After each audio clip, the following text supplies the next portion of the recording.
What advice would you give Lamar Jackson right now? Having been in his shoes and done my own deals, stay firm. Understand where the market is. Do your research. Be prepared to go into those particular meetings and find a way, if you want to be with the Ravens, to where it's a win-win situation.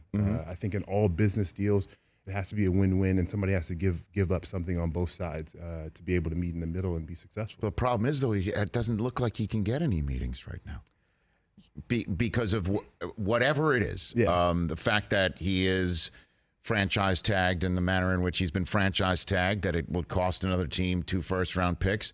And then the word is of how much money he wants. Yeah. And he wants as much money, if not $1 more, than Deshaun Watson. He didn't finish the last 2 years. Yeah.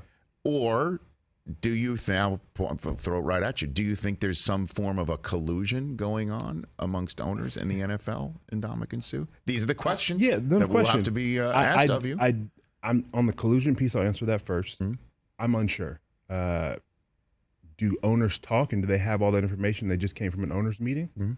There's no question there's information out there. And so some teams have already made the decision of how they want a particular move forward. Do you call that collusion, or do you see that as they just don't see it and it fit in their plan for how they look at their particular team?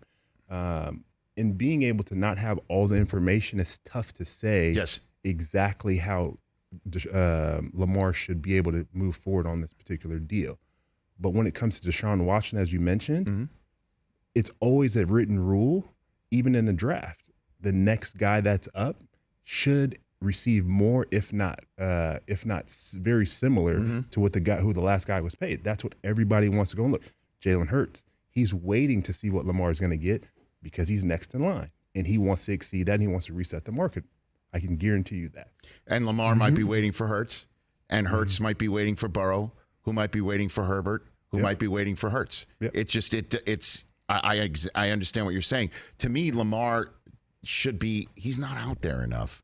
I was suggesting on the show that if Meek Mill is calling Robert Kraft to say, my buddy's interested in playing for your team, then he should call up Meek Mill and say, hey, next time, let's just say the Sixers play the Celtics in the NBA playoffs, which, Chris, as far as I'm seems likely. Okay. Hey, Meek, when you're going to the game in Boston, bring me as a +1, so I'll show up in front of all the Patriots fans.